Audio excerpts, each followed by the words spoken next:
عليكم بخير، كلشي مزيان. اليوم غنقادو واحد الوصفه ديال القريشلات بمناسبه عاشور ان شاء الله. دائما كنديروا الفاكهه وسميتو. المهم دابا غنصاوبوا القريشلات الحلوين هما الاولين، ومن بعد الا سهل الله نديروا القريشلات مالحين علاش لا حتى هما ان شاء الله. دابا غنصاوبوا غير هادو، هما كيكونوا زوينين ومقرملين.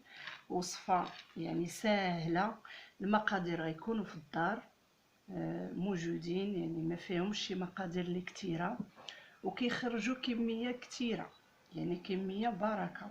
كيخرجوا كيكونوا مقرمشين وزوينين. درت هادو حتى هما المدورين، ودرت هادو اللي على شكل لوزه، كيعطيو كميه بركه زوينه. وكنشكركم بزاف البنات اللي تزادوا في القناه، والناس كلهم اللي كيدعموني وكيصيفطوا لي الكومونتيرات زوينين اللي كيزيدوا يشجعوني باش نزيد لقدام ان شاء الله. والقناه ديالي تلقى صدى زوين عند الناس كاملين. كنشكركم بزاف ومرحبا بكم، ودائما كنقولها لكم مرحبا بكم عندي ومرحبا بيا عندكم. كنشكركم بزاف. ويلا ودابا نطيبوا هاد القريشلات، غير يعجبوكم وكملوا الفيديو حتى للنهايه. وإلا كان شي استفسار ولا شي حاجه كتبوهم لي في الكومونتير، وانا مستعده نجاوب اي واحد. يلا وزيدوا نمشيو نقادوهم. نبداو في المقادير د القريشلات. عندنا 3 سلايف، 3 جبابن ديال الطحين الفورس، وزلافه كنحط 2 هنايا كنغربلهم، وكنقبض زلافه من هادوك 3 وكنحمرها في الكوكوت، يعني كنحمرها بحال بغينا نديروه في سليلو، وكنخلطهم كيجيو ولدات وكيعطيو واحد اللون روعه. وعندنا 2 كيسان سنيده، كاسه الزيت، كاسه الزبده مذوبه، كاسه الجنجلان محمر حتى هو، معلقه النافع ومعلقه حبه حلاوه، خماره حمراء وخماره بيضاء، والماء كاسه الماء كبير على حساب الخليط، يعني يقدر نكملوا به العجينه، نقدر يشيط لينا على حساب الطحين. غنخلطوا دابا هاد الفورس كامل اللي محمر والاخر بحال هكا.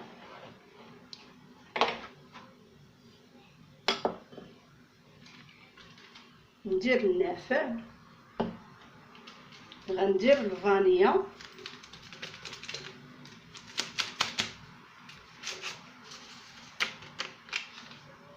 غنخلط،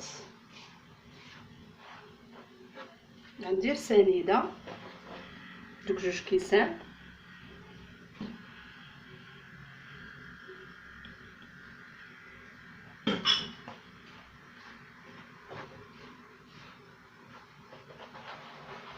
هذيك الزلافه اللي كنحمروا ديال الطحين كتعطي واحد اللون زوين. طاف الحمار كيجي زوين، كيجيو زوينين. صافي غنخوي دابا الزبده،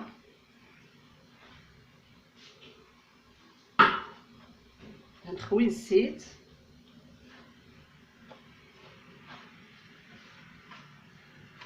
غنخلط مزيان حتى تدخل ديك الزبده والزيت في الطحين، وتخلطوا لنا المقادير كاملين. عاد نبدا نخوي الماء شوي بشوي.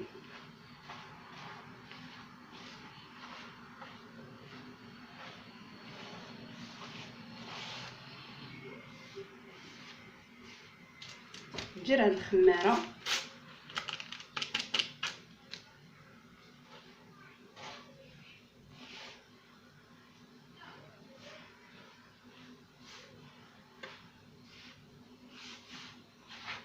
وكتعطينا كميه كبيره، يعني كتعطينا كميه كثيره.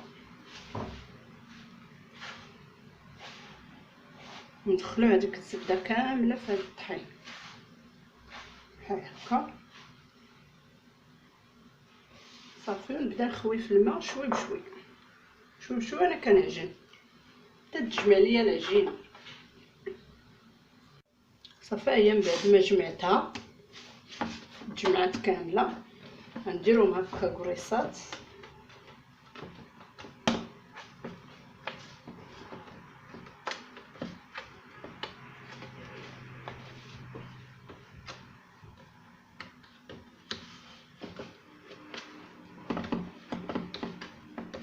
العجينه ما تكونش مرخوفه، ما تكونش قاصحه، تكون على قد اللي تمسوها وما تديرش، ما تلصقش لكم في الايد. صافي دابا بحال هكا نعزلها، نغطيها بزويف، غنمسح هنايا وغنوريكم كي غندير هاد القريشلات العاديين كي كنقادوه بحال هكذا،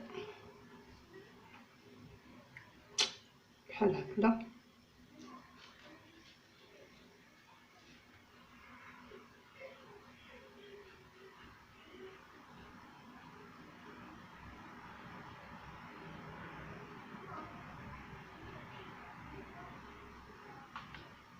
ما كنحربلوهمش كاملين، نحربلوهم شوي بشوي ونبداو نقصو، تيجيو ساهلين. يعني ما حد كنتي كتحربلي وكتقصي وكتشعلي الفران يطيب، تبداي طيبي كتشعليه يسخن، ما دهني لاطا ما والو،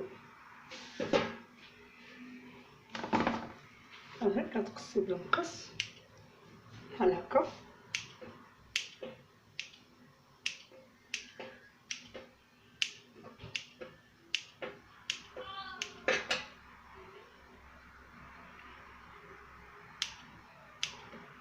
ديروهم هكا متموجين،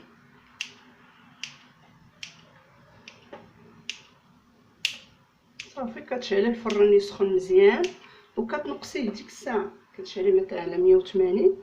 ولكن ملي كتدخلي ليه هادو القريشلات ان شاء الله كتديري كتنقصيه حتى ديك 120، كتنقصيه وتخليهم يطيبوا على خاطرهم، صافي كيتحمروا من الفوق ومن التحت وكتجمعيهم. هو ساهلين الصراحه، دغيا غيطلعوا. مثلا هاد الكيلو ما غاديش يشد لك حتى ساعه بحال هكاك وانت ساليتيهم.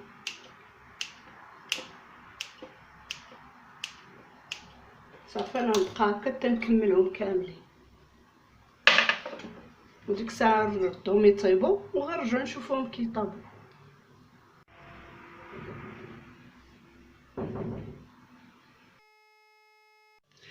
ها القريشلات ديالنا طابوا جاو زوينين، شتي على لون كيجي فيهم، حمرتهم جاو زوينين وكيجيو مقرمشين. الحقيقه تيجي حتى اللون فيهم مذهب، زوينين محمرين. يعني اللي كيعجبهم اللون هكا يكون محمر، يعني ما يحتاجوش كاع يحمروهم بزاف، ولكن كيطيبوا كيجيو لذاذ وبنان. وها نتوما زوينين مقرمشين.